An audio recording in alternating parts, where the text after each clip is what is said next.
Okay, so if I could ask everyone just to mute themselves, I will mute in a little minute for that. So we're very, very privileged indeed to have one of the world leaders in this area. And the good thing is that he crosses over very well between the crypto space and obviously threats and pen testing and so on. And he has some of the best tools around for assessing the security of sites. So thanks to Scott for coming along. We've written joint papers with Scott, and we have a lot of good research going back quite a way. So I think what's going to happen here is that Scott will give us a brief presentation, and then we'll probably drop to Q&A. So if any students have any questions, then if you could just drop them into the text, or we'll open up questions later. So I'll hand over to Scott, who will give you a quick introduction. Thank you. Cheers, Bill. Thank you. So yeah, thanks for having me. I'll try and live up to that introduction now. No pressure. So yeah, I mean, in the pandemic kind of setting over the last year, a lot of how I deliver content has changed and tweaked. And what I'm going to do today is much less of a formal presentation, with slides and a fixed format, and actually just give a brief introduction of myself, some of the work that I do in those tools that Bill's just mentioned in the introduction there. And actually, I'd love this to open up into a much kind of more informal Q&A where my demos and the things that I, share with you are driven more by the questions than something that I've pre-prepared. And I find that this is often a lot more engaging, a lot more interactive, and a lot more valuable as well for both parties, for yourselves and for me. So I'm not essentially sat here reading a script to you, which, again, is far less entertaining.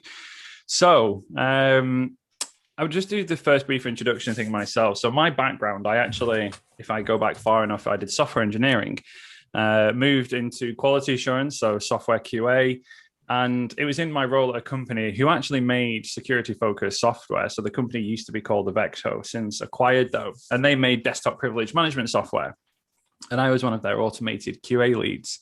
And given that they did security software, although it was around privilege management on the desktop, I gained that interest in security and began kind of teaching myself in my spare time. Like back then, there weren't, the wide selection of info security focused degrees and things that there are now, and the more formal qualifications available. So I was very much self-taught, and I became an independent researcher, which is a very fancy title for saying that I had some spare time and I did some security stuff. It's not necessarily all it's cracked up to be. So if I actually go all the way back to the first thing that I did that was probably noticed in the broader spectrum of things was this article that I wrote and published. And I published this back in January 2014. And I was doing the work from around about kind of Q3 2013, I would say.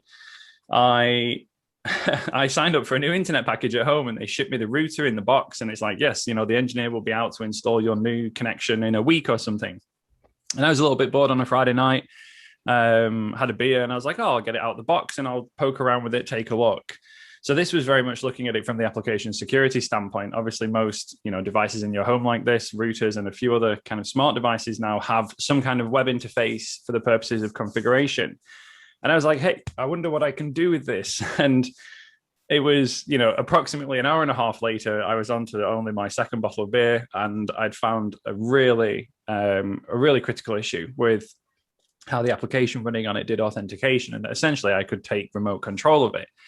Now, this was remote control within the context of the local network, so you had to be on the LAN or the Wi-Fi to hit the web interface. And I then spent a little bit more time on it and found how to do this over the WAN, so you could come at this from the public IP. And at that point, obviously, this goes from a fairly serious issue to a really serious issue.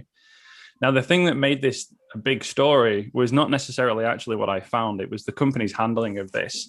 And this is something that I've seen a lot over the years, is responsible disclosure has become a very, very important phrase now. And many more people and organizations understand the purpose of responsible disclosure and what independent researchers like myself and countless others do, and how important it can be. Because responsible disclosure and a company's handling of it really makes the difference between whether this will be a bad issue or a very bad issue for the company. And it's kind of weird because it's not necessarily what was found, it's how it's handled and then portrayed in the press. So I really tried to get them to fix this. I gave the information to the press under embargo with the strict instructions that they could not publish until it was resolved. And actually, in the end, I even gave up on that because they were just not resolving it. So now it's fairly typical to see like a 90-day responsible disclosure policy.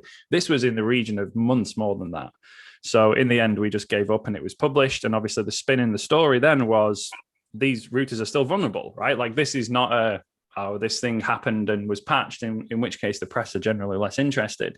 If they can publish a headline and say this thing is still happening, it's much more interesting to them and got all the traction that it did. So this was the story. And then there was a follow-up blog post as well, because they patched it in a very big rush then and introduced more vulnerabilities, unfortunately, which again was not, the hoped for outcome. And that got another batch of interest. And during this process, I was then headhunted by a penetration testing firm. So I moved formally from being a software QA, where my job was kind of the functional and non-functional aspects of software, to a penetration tester, where it's you're basically still a software tester at that point. And I found that many of my skills transferred over, but obviously there is a very precise focus and set of tools that we use when we're attacking an application in that regard. So I moved over into penetration testing and I really enjoyed it. It's a very good industry to be in. Met some great people, learned more in my first year as a pen tester than I ever thought, that you could actually learn, and certainly more than I'd ever taught myself. But the one thing that struck me, and I mostly contracted in the finance industry and a little bit in the government sector, but certainly within the finance industry, was penetration testing and things like this all happened right at the end of a project. So we would go into the bank that we were working at, and they're like, we've been building this application for the last 9 months and it's ready to go. Please, can you take a look at it? And it's like, yeah, sure, this is a standard process. We go in, I take a look at it, inevitably find a bunch of different issues that meant they couldn't go live on their expected date and it had to get pushed back. And then everyone hated the security people because we only ever bring bad news. So I spent at least like 2.5 years doing this. And in the end, I just felt kind of not satisfied, actually, because I'm like, well, hang on a minute, it doesn't make sense. It doesn't feel like the most effective use of my time, and it sucks because all I'm doing is giving people bad news all the time, and it doesn't feel like the right way to do this. So we trialed a project where they would bring us in sooner in the development life cycle of a product. And initially it was like, hey, look, the contractor wants more billable hours. Like, what a surprise. And I was like, no, I genuinely think that this will be better. And it worked, and it did. And we would come in, they were very much a waterfall approach to their software development back then. It's like alpha, beta, GA. So instead of coming in at GA, we got to come in at beta and inevitably alpha, to the point where we were working on the steering committee for projects to forecast security issues that they should consider and build out in the designs and ideas phases.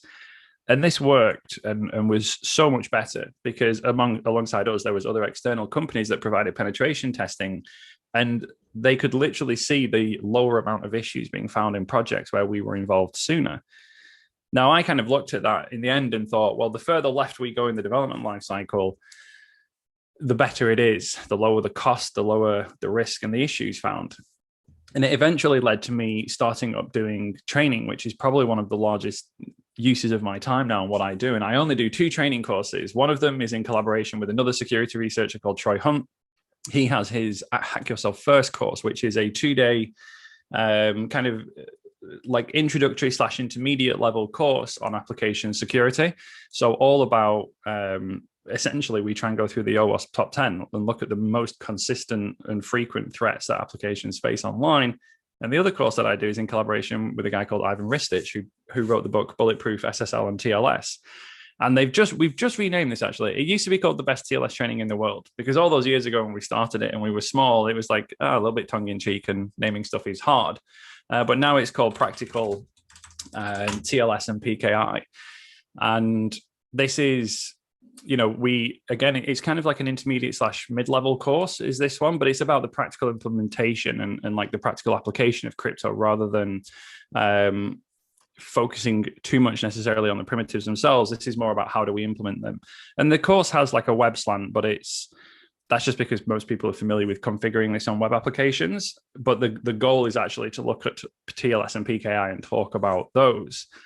So those are the only two training courses that I do. People always say, "Oh, you should broaden out and do more things." And I agree. If I had more days and more time, I could offer more courses. But at the minute, there's such an appetite for application security and the use of encryption online that those two courses seem to be really, consistently where organizations' appetite is for education. So outside of those two things, you may have come across another one of my projects. So this was another free thing that I started. Gosh, I think it was, I want to say 2014 or 15. And it was built as a tool for myself when I was analyzing applications for their security. And I wanted to know, do they implement, I've just seen a question, I will grab that in a second, but do they implement like common application security defenses built into modern browsers? So I wrote the script myself to use during my kind of professional career. And it was really helpful. I could grab the script, point it at a website, and it'd dump out a little bit of a text-based report. And eventually I made this a little bit prettier and put a UI on it and put it online for other people to use. And since then, the total usage as well has been just absolutely staggering. Like we're almost at 140 million scans, and we have some basic rate limiting and deduplication of scans, so that is close to being like 140 million actual scans, which is wild. Like I never expected it to get here. Commonly people will look at this and think, like what's on here, let's just find a website. Like this website has an F, right? Like you come on here, you pick any arbitrary website, scan it, and it gets an F. This does not, people look at this and think, oh my gosh, we're going to get hacked tomorrow because our security is terrible. And it's not. And if you come on here and scan a website that gets a much higher grade like mine, which gets an A, that does not mean that you're not going to get hacked tomorrow, right? Like it's commonly misunderstood to be some kind of security analysis, but actually from my perspective, I look at this much more as an education tool. The most common reason in all of my consultancy and training that websites and organizations do not implement these security features is because they just didn't know that they were there. Right? If I do my training course, either one of them, we talk about common browser security mechanisms like this. And in even things within TLS, and people are like, oh, wow, that sounds really cool. Like, I didn't know that existed. I didn't know you could do that. So for me, it's education, again, is the forefront of the purpose of this tool. So I'm going to stop there, actually, not just kind of keep rambling away, because we've had a couple of questions come through already. And the first one here, what is your view on bug bounties now that a lot of companies are simply buying bugs and gagging the security researchers rather than fixing the bugs? Now, this is a really good question. And I've gone from working in the security industry within my career to, from bug bounties were not even a thing that anyone had heard of, right? They literally completely did not exist, to the point now where we have dedicated bounty platforms like HackerOne, where, organizations don't necessarily have to host their own bounty and interact with the researchers, but we actually have a platform to take care of this. And I think that is a lot of maturity that's come to that sector in a very short period of time. Now, I think, to clarify kind of like out front, I think that bug bounties are a good thing. I think that they've broken a lot of misconceptions when a security researcher comes to you and says, I found an issue. People hearing and knowing about bug bounties has kind of lowered people's defensiveness in those scenarios, because they now understand that this is actually a more widespread practice and maybe we don't need to panic and they're not going to blackmail us. But the flip side of that is, I've seen many organizations that think quite a few wrong things, like, we can have a bounty program and don't need to get pen tests. Or if we have a bounty program and no one's found anything, then we don't have any issues. Or, like a lot of these other kind of misconceptions around bounty programs. One of the other really big issues is organizations opening a bounty program long before they were ready for it. And then they inevitably get flooded with reports for all different kinds of things. And with poor response time and a lack of information going back to researchers filing bugs, there's then this friction in the process and people get a bit annoyed with them, and it really doesn't go well. So I think that bounties are a great thing and that we need them and that more organizations need them, but we have to be, the organization has to have a mature enough process in place. We have to have at least caught all of the low-hanging fruit with tools like this, or penetration tests, or running some scanning tool against your application. You need to get all of those things out of the way first as well, because otherwise you're going to get absolutely flooded with stuff. So yes, like bounty programs are fantastic, and we all should do them when we're ready and when we're mature enough as an organization. So I've worked with a couple of companies that have been looking at it and kind of postpone them in essence to say, look, you need to get a bit more maturity in this process and maybe start with a private bounty program first. Don't just go public on day one, go somewhere like HackerOne and have a private program that's invitation only, and slowly ease your way into that. So the second part of the question then, after asking about bounties, was, now a lot of companies are simply buying bugs and gagging the researchers. I think that this is then a further development within the bug bounty kind of industry, if we can use that phrase now, is that they started off as this great thing and they've grown into, a fantastic resource to have. And then now companies are kind of taking it a bit too far. And I feel like they're almost taking liberties with this, where it's like, you can submit an issue to our bounty, but you must agree to our NDA, and you cannot do this and you cannot do that. And we lose all sense of responsible disclosure within a reasonable time frame. And then it goes way too far the other way. And I've been vocally critical of things like this on Twitter. If you follow me before, you'll have seen this. I think that is wrong. And as a researcher, I would just not submit via their bounty program. I would just do my own independent, responsible disclosure. But I appreciate that I'm privileged enough to have the ability to do that, right? Like, I have a good social media following. I have connections within the press that I could lean on if things go sideways. If an organization was to threaten me, and again, I've tweeted publicly about a few of these experiences in the past, I can kind of bring a lot of force to bear very quickly with my profile, which gives me a lot of protection that maybe other researchers wouldn't have. So I do think that's an unfortunate twist of fate to end up in this situation now where bug bounties are actually becoming the thing that silences researchers. And I do very strongly disagree with that. So yeah, hopefully that answers your question there from Peter. What's the next one here? What's your top threat that is addressed best with the enhanced headers? Ooh, see, that's kind of a tough one, because if we go with the phrase top threat and say, look at the OWASP top 10 or the SANS top 25, then probably an injection attack. And we're talking really script injection defenses with content security policy. So that's probably the most dangerous thing, I think, is probably a better phrase. That's definitely the most dangerous thing that we can mitigate with the enhanced protections in the browsers. However, now, I mean, you can see here the green highlighted ones are the ones with the security twist. We have quite an extensive set of very powerful features actually built into modern web browsers.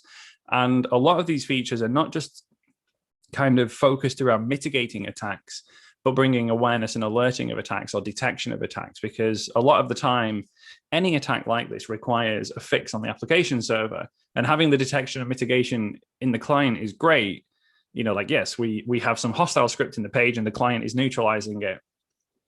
But if we don't take the hostile script out of the page, it's just going to stay there forever, right? And it's never going to go away. So we have seen a big focus in the reporting and telemetry mechanisms in the browsers as well, to feed back the information that, hey, I'm the browser and I'm taking this defensive measure. Maybe you should fix this at the source and not just keep depending on the essentially the last line of defense is the browser, which kind of very nicely ties in full transparency. The reason that I'm so invested in this is that I founded another company called Report URI, and we as an organization have the ability to ingest this telemetry from the browser. So when you set up these enhanced security features in the client, you can ask it to send telemetry to an endpoint of your choosing, and it just sends them as HTTP post requests with a JSON payload. So to me, this is kind of closing the loop, right? We have to have the headers in the first instance.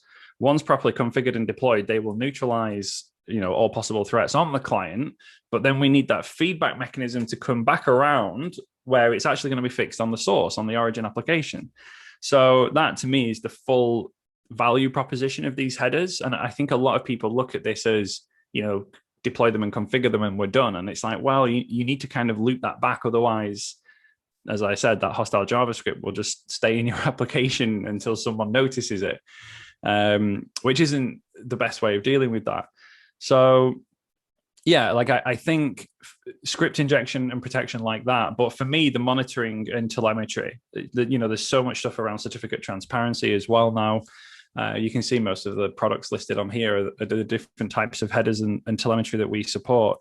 But for me, content security policy number one, it's also the hardest to configure and deploy though. So but that's what I think makes it the most powerful, is that it just has so much flexibility and power.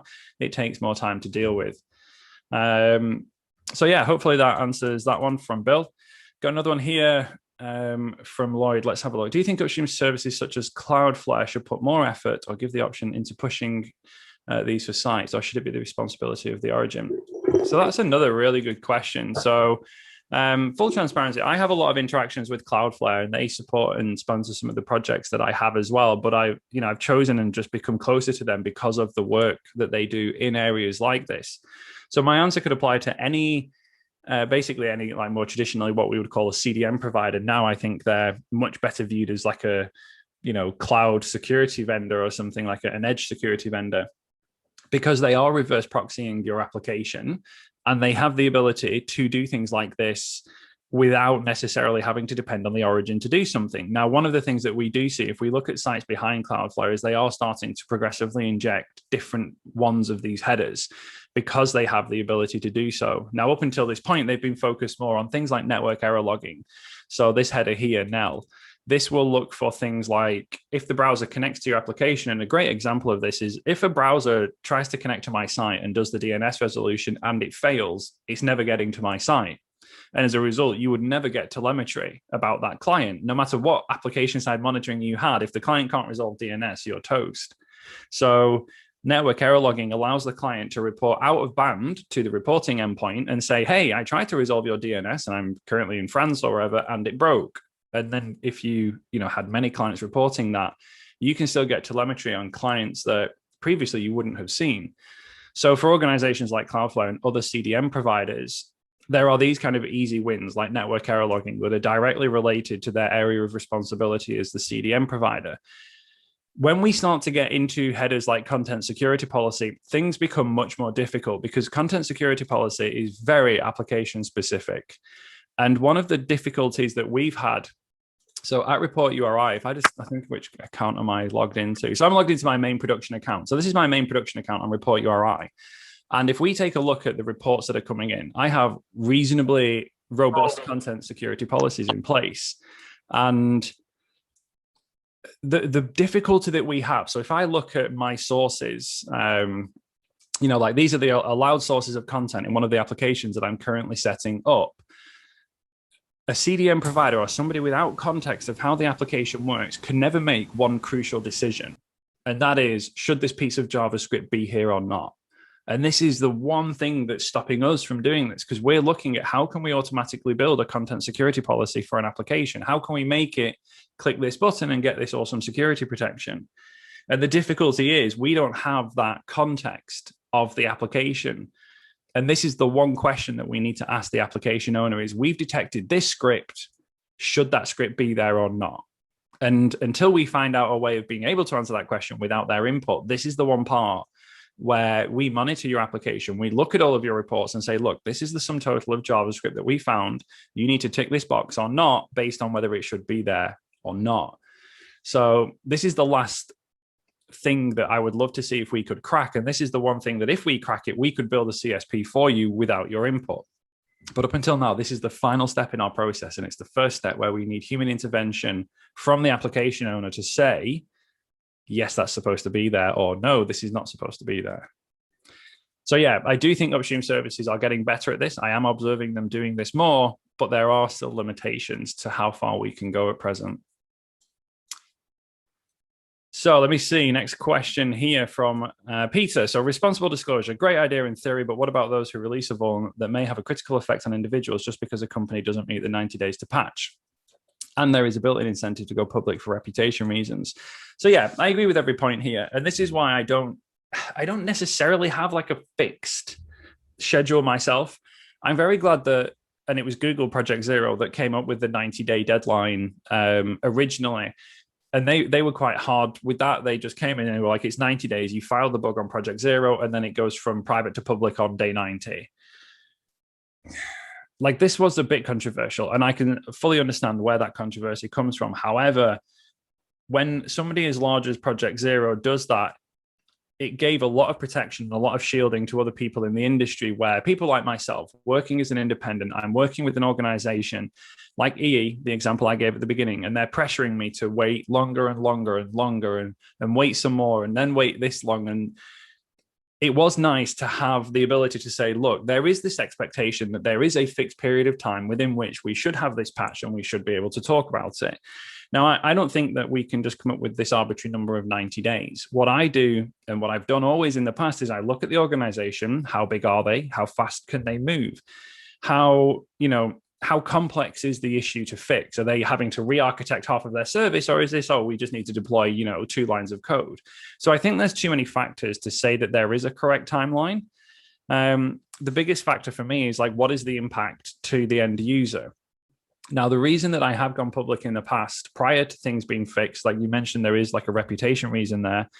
I'm fortunate enough to maybe not care about that because I have a reasonable profile. But for me, it's the balance of the impact on the user is the biggest factor, right? If the company's not moving quick enough or taking it seriously, and I know that publishing it will bring so much pressure to bear that they'll be forced to fix it almost immediately, there is that window where we've hugely increased the exposure to the user, but it's going to result in a much faster patch. And again, that's a very fine balancing game. And it's just completely my opinion, basically, because I'm the only person dealing with it, perhaps. But I always try and balance things such that afterwards I can look back and most people would look at it and say that that was reasonable.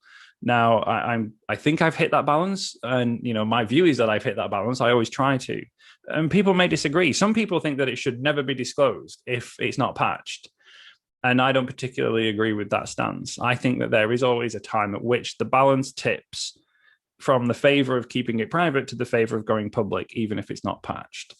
So, yeah, I think if you're publishing things just for your own reputation and just to get some hits on Twitter, and obviously I completely disagree with that. That's just a completely selfish move. I think that it should be done on the balance of the risks to the organization and to the users.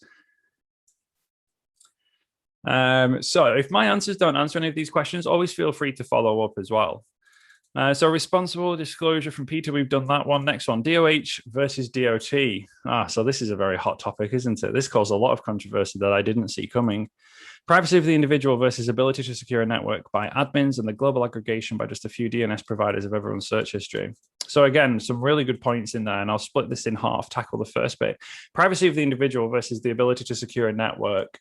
Now, this is a really interesting one. And for those unfamiliar with DOH, this is DNS over HTTPS. I'm sure you all are. I just realized as I said that. DOH is DNS over HTTPS and DOT is DNS over TLS. They're basically two ways of securing DNS. DOT is just the standard DNS protocol wrapped inside a TLS connection, whereas DOH is basically like a HTTP API, which is JSON for DNS requests. So slightly different concept there. And it seems that DOH is winning. Now, I use DOH in my house. So I run a local server under my stairs. We can actually see this, it's just a Raspberry Pi. Runs a piece of software called Pi-hole, which does DNS filtering. And then my DNS server, which is under the stairs, upstreams to the Cloudflare DNS, the DOH server specifically, the DNS over HTTPS one. And one of the points in here was then the global aggregation by just a few providers. Now, to tackle the first point, right? The first point was around protecting the privacy of the individual doing DNS lookups, and then the ability for organizations to do things like basically exactly what I'm showing you right now. My DNS server will filter DNS requests that are going to like malware, command and control domains, or advertising domains, or tracking domains, or other stuff that I don't want. Now, as a network operator, I've implemented this for clients on my network to force them to abide by essentially what my rules are. Now, what I found is that, first of all, before we even start talking about encrypted DNS, there was this one. So I set up this server, this local DNS server, and what I found was that about half of the devices on my network completely ignore the DHCP configured DNS server, and they just punch out of my network and go wherever the heck they want. So I had to implement some firewall rules to catch outbound 53 traffic and then redirect it internally to say, like, no, you won't do that. You will come to my DNS server that I tell you to use. But now if those devices were to upgrade to DOH, I would have a problem. Now with DOT goes outbound on, correct me if I'm wrong, I think it's 553 on its own dedicated port. So you could block outbound on 853. Sorry, thank you for that. So you could block 853 outbound and say, no, you're not doing this. But if it's doing DOH, it's going outbound on 443 to a HTTP application somewhere upstream. And my ability to then filter and control that is basically gone. Now, again, this is when the cat and mouse game of security begins, because people can say, well, you could block outbound on 443 to IP addresses that host DOH servers. And then it's like, well, Cloudflare hosts theirs on one of the most popular IP addresses in the world. And it just becomes a bit of a game of whack-a-mole. So I think with a properly configured network, blocking 53 and 853 on the outbound, as a network administrator, I think you've done about as much as you can at the minute without getting into the realm of doing things like configuring a root CA on the client and intercepting all outbound traffic. Now, if you are intercepting all outbound HTTP traffic, then you will catch DOH. So I've not experimented in this. So this is not something that I can go much further than the point that we've just got to on. But I believe we're pushing into the realm of technical abilities that most organizations won't have. So I do acknowledge that there is a bit of a risk there. However, as the clients, we've suffered invasive privacy and lack of secure DNS for a long time. I kind of feel like the trade-off is worth it, but other people may disagree with that. So yeah, the other problem then is that at the minute, there are very few upstream providers of DOH and DOT services. So you're basically going to be using like Quad9, OpenDNS, Cloudflare, and Google pretty much. But I think that that's just a problem with it's such a young technology. I think that problem will eventually change over time. My upstream ISP eventually is going to have to offer a DOH or DOT service. So I think that issue will progressively kind of smooth out over time. I think that just comes because the technology is still a bit too young and not widely adopted. So let me have a look. What was the next one? Will companies like Darktrace undermine the human interference need in the field of cybersecurity? I can't remind me what Darktrace do. I think I'm thinking of Dark Matter, actually, which was a completely separate issue to what you're asking about. So if you could just jog my memory on which one Darktrace was. I don't want to answer the wrong question, that's all. So I'll go to the next question, and then hopefully when I get to the bottom, there'll be a follow-up for that particular one there. So very interesting, especially the whole NDA issue. If vulnerabilities are disclosed before they're dealt with and fixes implemented, does that not increase the probability of more criminals becoming aware of the vulnerability and bringing more organization in harm's way? Yeah.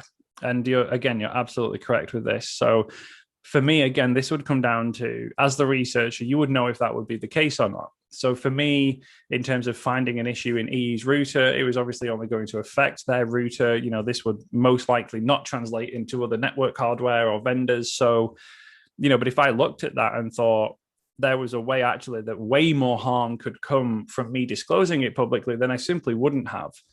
I looked at that and thought, well, if I publicly disclose this, it's probably going to pressure the organization into fixing it really fast and leaving all of their customers vulnerable for a long time.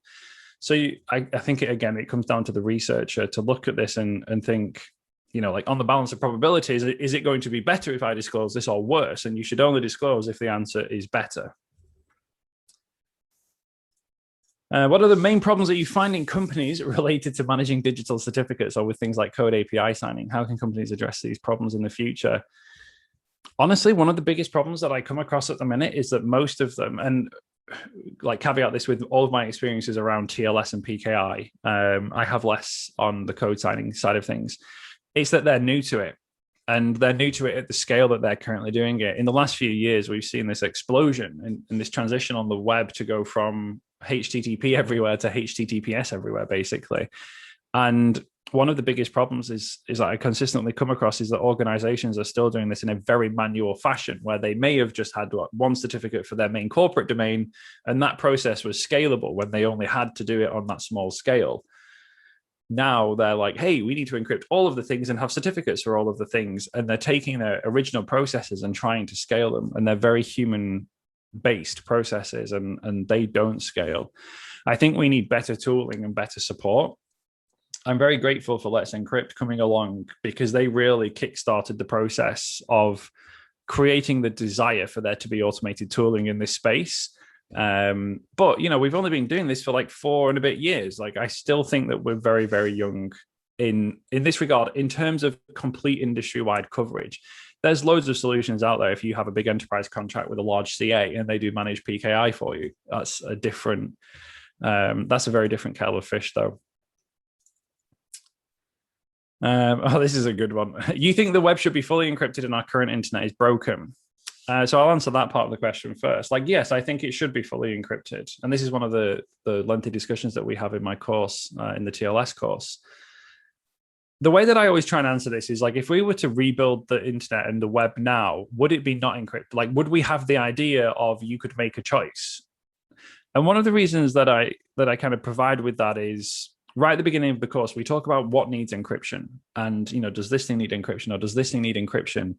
And I'm very lucky to have delivered this course all around the world. And one of the most striking differences that I see is the kind of social approach to privacy and what people think is worthy of privacy or not, or what is private and what isn't. And, a few years ago, there was a large organization in India called Aadhaar that had a massive data breach. And most of the Western press was covering this like, oh my gosh, someone leaked my name and my address and my medical data and all of these things. I would be up in arms. And I was actually in Bangalore.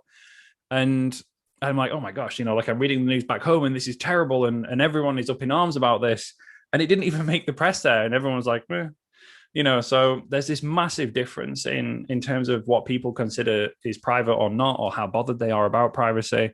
And that makes it very difficult to say this thing needs encryption, thus privacy, or not. So my approach is, look, let's just not have that conversation and risk making a mistake and just encrypt everything, because it's now so easy to do. And that's obviously a big caveat there. It's now just so easy to do. I think that it's harder to have the conversation and make the determination than it is to just encrypt everything. So that's the way that I try and tackle this. May this not cause problems in terms of treating internet comms like ephemeral discussions, as those conversations may be leaked, snooped on at some point. Maybe I don't follow the question there, actually. If you could rephrase, and I will have a good go at answering that. But I don't think I'm following the thread there. That could be on me. I'm thinking if we start treating everything fully encrypted, as ephemeral conversation, so that's the idea, we can have internet conversations just as we speak, so nothing's recorded. Gotcha. I think that's the general idea. Does that not lull people into a false sense of security is my question, really. So, yeah, I mean, this is a great point, because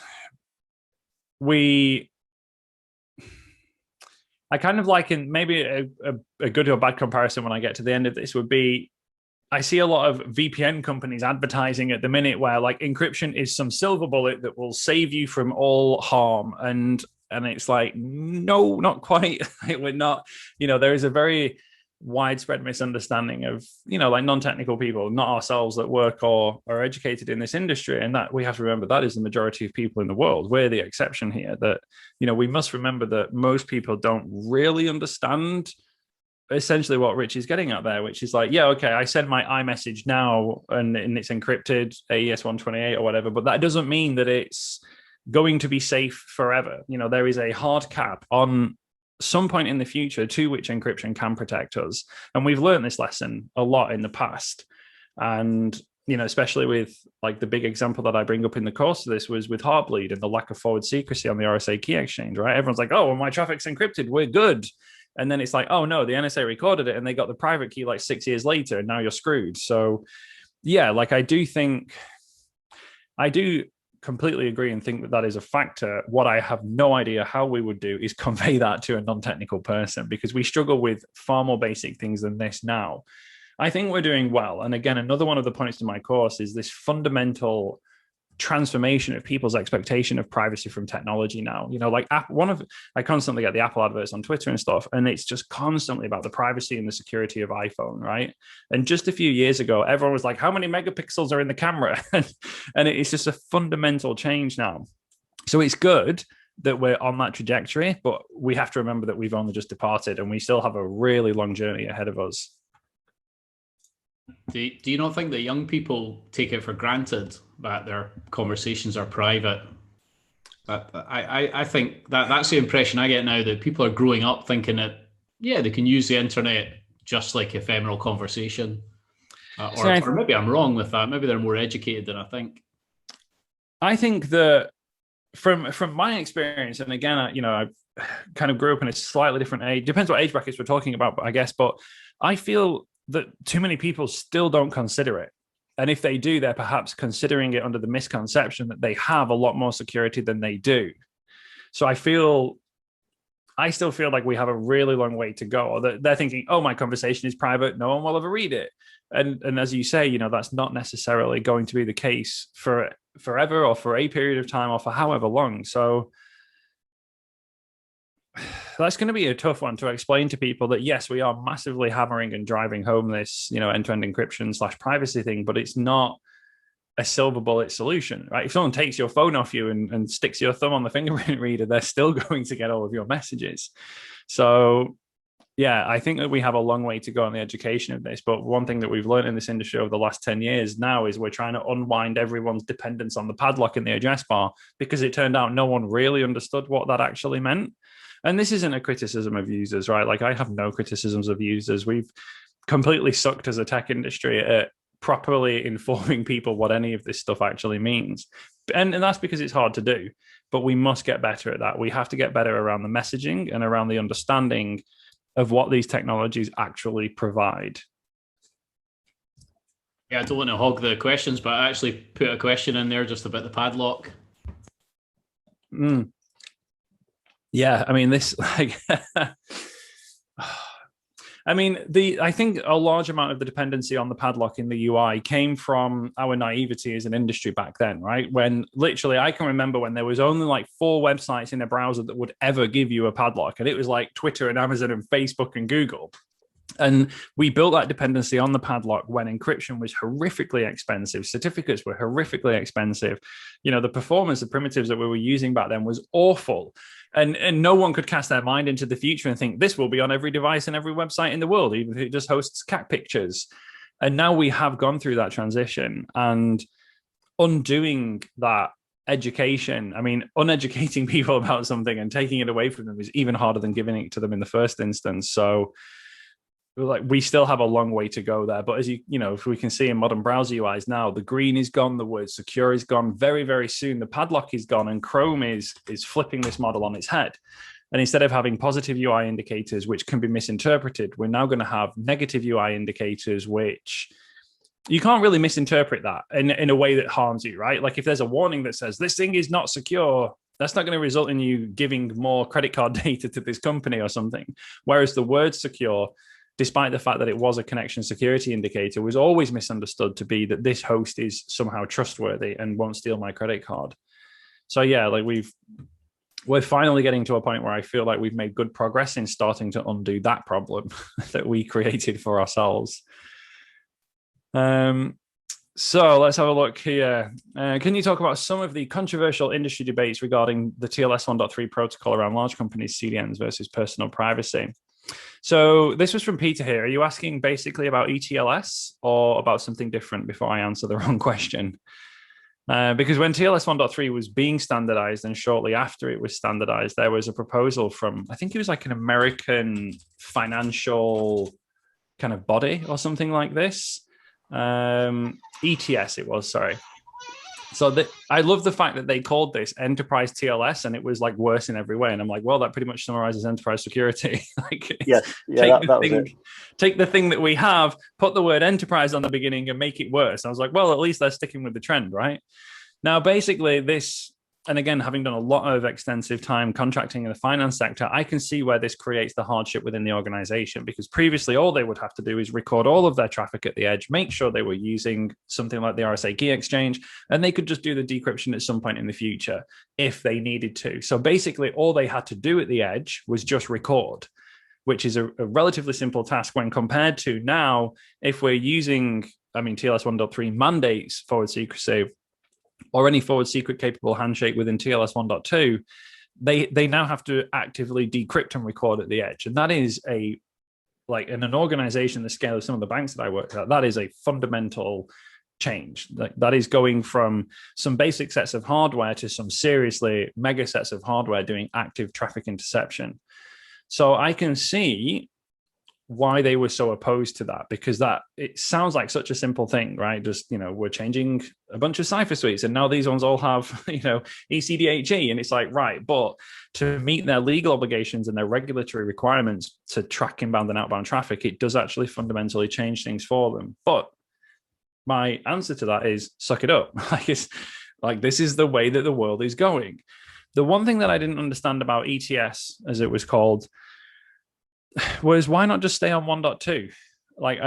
This was the thing that would kind of baffled me. I was like, if you don't like the features in 1.3, then just don't enable support for 1.3 and stay on 1.2 and do what you're doing. Now, I appreciate that doesn't work forever, but we're only just deprecating TLS 1.0 and 1.1 now. So you probably still got at least another. And remember, this happened many, many years ago. I mean, when were we having this discussion? Start of 2019. So this happened a couple of years ago. And they still probably got at least from now, like another 5 years of TLS 1.2 anyway. So I don't feel like ETS was the right thing to do at the time. I think they should have just resisted, stayed on 1.2 and sought a longer term solution. But yeah, ETS, I cannot get past the fact that they put the word enterprise on it and then made it worse. And I was like, well, that pretty much says everything that you need to know about that one, right? So let's have a look. Padlocks in browsers, so we've covered that one off. So Google with Chrome forced the companies to integrate trust into the web. What would be the next thing to enforce a change? Well, I mean, we've just seen Apple recently essentially force a change through. So Apple have just forced the entire industry to move down to 1 year certificates. Now, we tried to push that through the CA browser forum.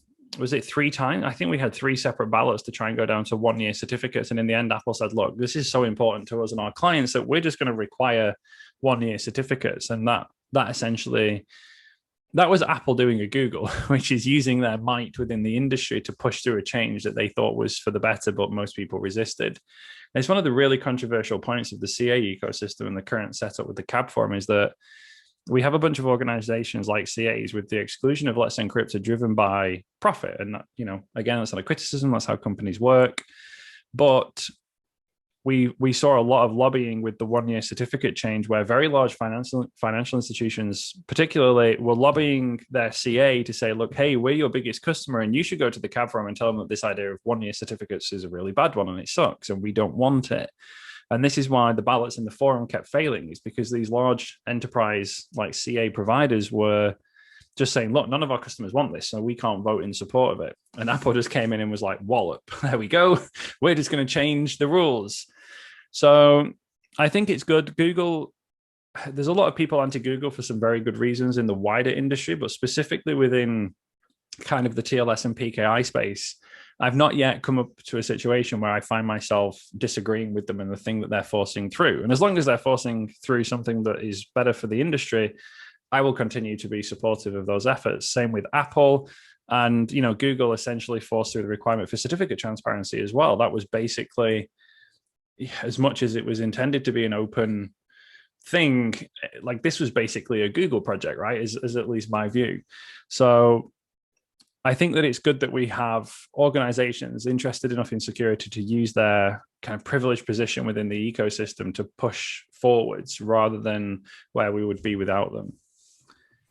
So hopefully I think that answers your question, Bill. Yeah, great. Rich, are you there? Rich? Rich has disappeared just now. No. I'm around, sorry. Yeah.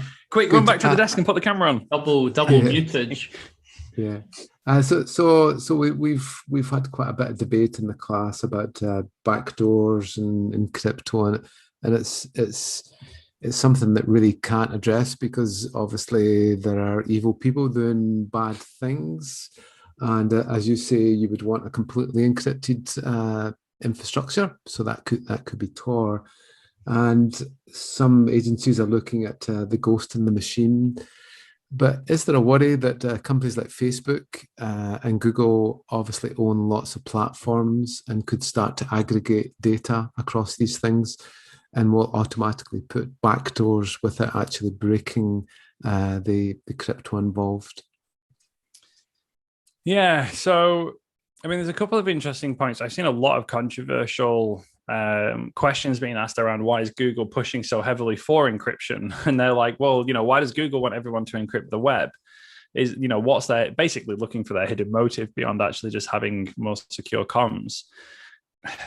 I think that we probably have wider issues, and it maybe goes back to the DNS question I got earlier about DNS traffic, right? I think we have currently a wider threat from just the fact that we're centralized on so few platforms that can aggregate so much data, that almost to the point where maybe they don't need to break my encrypted comms to know everything about me, because they're either the server or the client. And with Google, that's the case probably in a lot of scenarios as well. So yeah, like I recognize it as a possible threat, but I think that we maybe have more that rival that as well.